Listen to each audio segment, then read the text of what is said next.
क्या आपने कभी सोचा है उससे पहले क्या था, जब कुछ भी नहीं था? न आकाश था, न धरती, न दिन था, न रात, न समय था, न स्थान। केवल एक मौन था, गूंजता हुआ मौन, और उस मौन में छुपी थी एक चेतना, आदिशक्ति। आदिशक्ति केवल एक देवी नहीं, वह ब्रह्मांड की पहली सांस है। वह शक्ति जो सब कुछ उत्पन्न करती है, सब कुछ पालती है और अंत में सबको समेट लेती है। वह न रची जाती है, न जन्म लेती है। वह स्वयंभू है, जिसे स्वयं ईश्वर भी उत्पन्न नहीं कर सकते, क्योंकि वही ईश्वर का मूल स्रोत है। आदिशक्ति का अर्थ है प्रारंभिक ऊर्जा, वह प्रथम कंपन जिससे पूरा सृजन शुरू हुआ। और यही आदिशक्ति आगे चलकर त्रिदेवी बनी, सरस्वती, लक्ष्मी और पार्वती। और उन्हीं की कृपा से महादेव का तेज भी प्रकट हुआ। बहुत पहले की बात है, जब कुछ भी नहीं था। न धरती थी, न आकाश, न सूर्य, न चंद्रमा, न समय का कोई बहाव।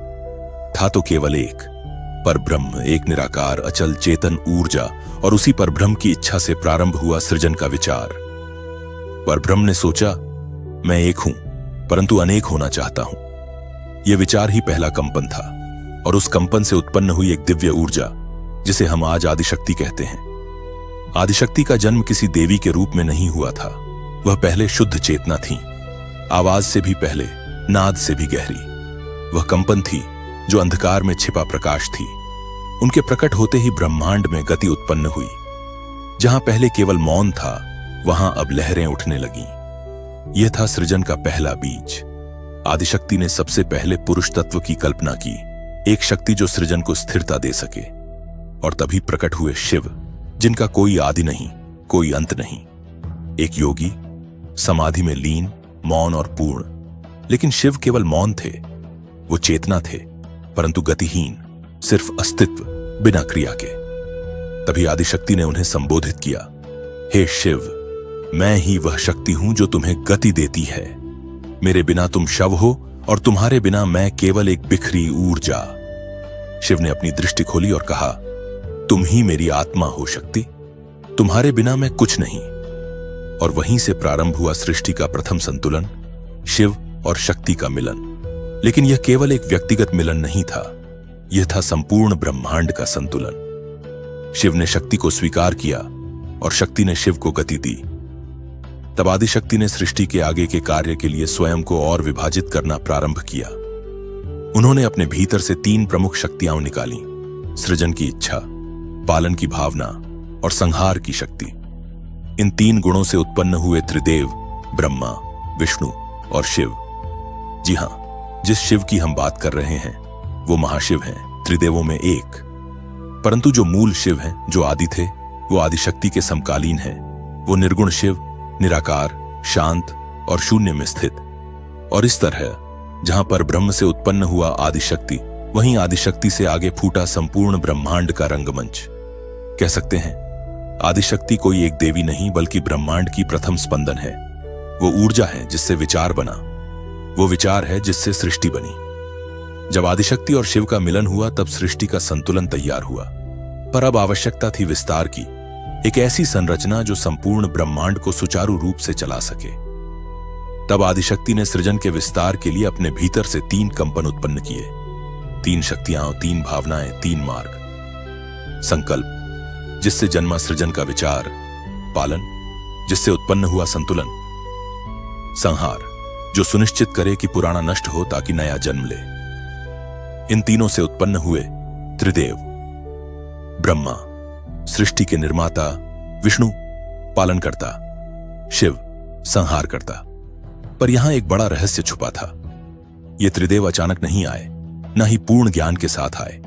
उन्हें भी अपनी भूमिका को समझने के लिए तप करना पड़ा। वे यह नहीं जानते थे कि उनका मूल क्या है, उनकी शक्ति कौन है। हर एक को लगा कि वह सबसे श्रेष्ठ है। ब्रह्मा बोले, मैंने सृष्टि रची, मैं ही आदि हूं। विष्णु ने उत्तर दिया, मैंने सबका पालन किया है, मैं ही शाश्वत हूं। शिव मुस्कुराए, पर कुछ बोले नहीं। उनका मौन ही उनकी गहराई थी। इस भ्रम को दूर करने के लिए एक दिन एक दिव्य ज्योतिस्तंभ आकाश और पाताल को चीरता हुआ प्रकट हुआ। वो कोई साधारण प्रकाश नहीं था, वो था आदिशक्ति का तेज, जो रूप रहित होकर अनंत आकार में प्रकट हुआ था।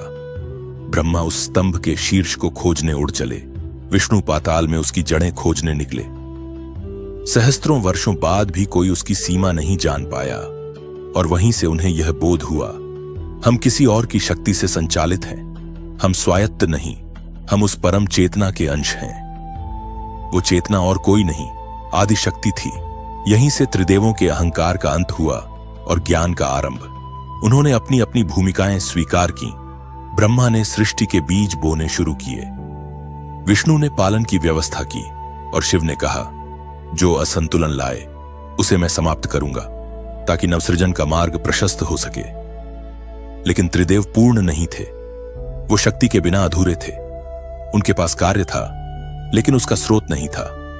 और अब समय था उस शक्ति के प्रकट होने का, जो त्रिदेव को त्रिदेवियों के माध्यम से पूर्णता की ओर ले जाए। जब त्रिदेवों ने अपनी अपनी भूमिकाएं स्वीकार कर लीं, आदिशक्ति ने स्वयं को 3 रूपों में विभाजित किया। हर देवता के लिए एक शक्ति, एक देवी, एक अंश। लेकिन यह कोई साधारण प्रकट होने की घटना नहीं थी। यह थी एक गूढ़ लीला, एक आंतरिक परीक्षा। ब्रह्मा जब सृष्टि रचने लगे तो उन्हें महसूस हुआ कि विचार तो हैं, पर शब्द नहीं, आकार तो है पर संगीत नहीं। ब्रह्मा ने विचार किया, मुझे वो चाहिए जो मेरे विचारों को स्वर दे सके। तभी आकाश में एक स्वर गूंजा, और सामने प्रकट हुई एक तेजस्विनी स्त्री, श्वेत वस्त्र, वीणा, ज्ञान का पुस्तक और करुणामयी दृष्टि। ब्रह्मा ने उस दिव्य रूप को देखा और डर गए, क्योंकि वो समझ नहीं पाए कि कोई इतना तेज, इतना शुद्ध, इतना गंभीर कैसे हो सकता है। वो बोले, तुम कौन हो?